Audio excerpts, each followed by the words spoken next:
Welcome to my review of the Blon Jojo Yo-Yo. I don't know. It's a pretty new IM that Blon did in collaboration with the YouTuber Z Reviews. Pretty famous audio YouTuber reviewer. And yeah, I was really curious about that one, so let's just start with build quality. Build quality wise, it is really good, although the shape is a little weird. It's a light metal body that feels pretty solid, but visually it's really a matter of taste. Like, you have this pinkish metallic glimmer and the golden plate on top of that. Well, let me show that to you. Yeah, there with the name and the label and everything, and it's got this kind of metallic shimmer here. Looks kind of flashy, and it's definitely not your average IM or earbud design. So maybe this is not for the listener who prefers more ordinary looking designs. Again, the shape is somewhat weird because it differs quite a bit from all the other IEMs I have here.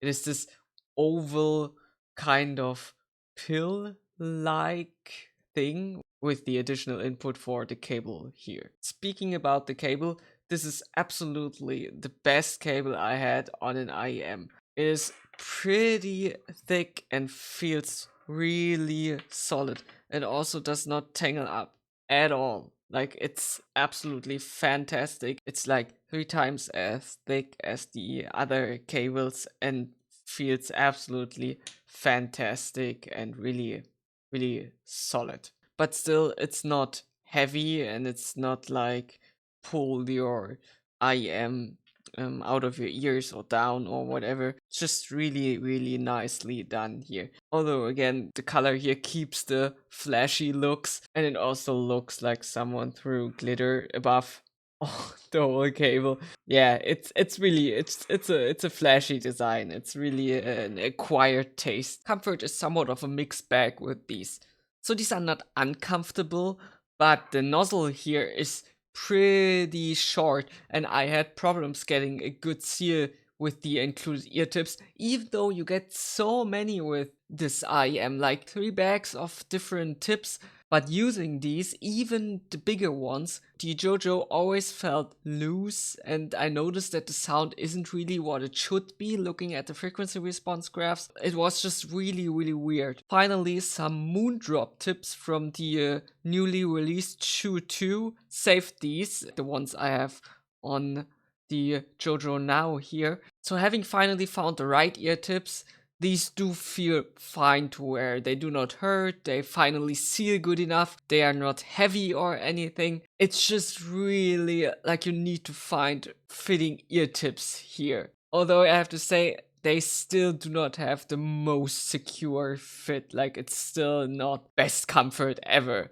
So yeah, prepare to tip roll for a while here with these. Sound wise, these have a healthy amount of bass and mostly relaxed treble. Mid-range is kind of smooth over, but not in a bad way, and I do really like the Jojo.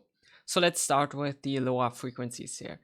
Again, relatively strong boost that goes from the sub bass into the mid bass and basically starts to roll off somewhere in the lower mid range. That gives the Jojo a lot of bass and warmth in the sound.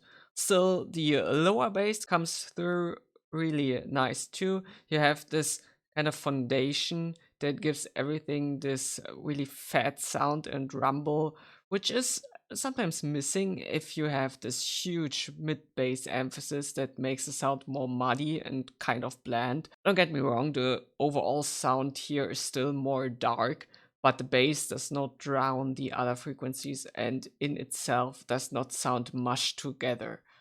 So I think bass is done for kind of a bass heavy IM. Bass is done really well here. Male vocals and everything bass related sounds awesome here. I was listening to a lot of dark synth and stoner music, which both have different kind of bass emphasis and sounded awesome. Like these thick bass guitars in the stoner genre that are used to create this kind of doomy desert ambient are damn perfect. Going into the mid-range, it does sound pretty mellow, but not distant or anything. It's still kinda forward, but less so than the bass. So most instruments do sound nice and never get harsh, but I can imagine the Jojo not being clear enough for some listeners, because again, it does sound darker and thicker, like really dense there. The following treble frequencies carry on with this laid back sound signature.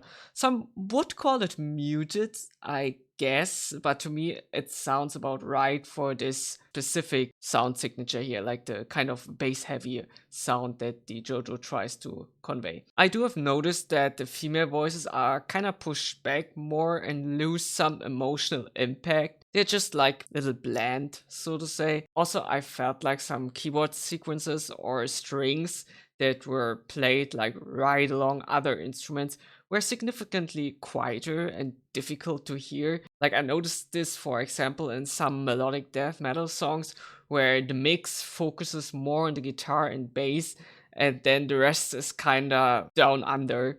And travel wise, you do lose some air too. Means it will not sound especially open, and again, you may miss this clarity that you get from other IEMs. Still, to me, it did not sound compressed. Actually, I think this is a pretty nice set for treble sensitive listeners, because rather than like missing treble, it is just smoothed over quite a bit here while still having relatively good extension, like it does not die somewhere there. And there's no sibilance, no piercing snare or cymbal hits, but at the same time, these do not sound wrong. There is a noticeable peak around 8 to 10k though, which does show itself occasionally and sounds a little weird when a cymbal hit, for example, will cut through the otherwise smooth sound. I especially noticed this when the seal is kind of broken there, and again, the fit gets weird sometimes, and then this kind of peak will show itself more. Usually it's pretty smooth, but it is there sometimes. And again, this does not happen all the time, but I noticed it, and depending on your personal preferences here, that could be a little annoying. So all in all, with the right tips, I do really like what they did here. Like the Jojo is not made to analyze music, but to enjoy a lot of genres and to give your music a powerful driving sound, which it does pretty well, especially for the $50 you have to pay for this. Regarding the technical abilities here, being honest here, it's kind of average. Like, since everything sounds so dense, again, it does not really sound open, and it has this emphasis on warmth and bass. So it's not especially detailed. Like the separation is okay. Sometimes the bass kind of overwhelms and fills various sections in the stage. So it is somewhat more difficult to hear the quieter instruments. Imaging is still fine though. Like what you can hear, you can point out quite well. And I do think the technical stuff here is done good enough to not get like distracted by blurry instruments or anything like that. So that's it for this review. I hope I could help you and give you some information here. And if you did like this video, then do what you want and have a nice day, because begging for likes and subscriptions is stupid. See you soon.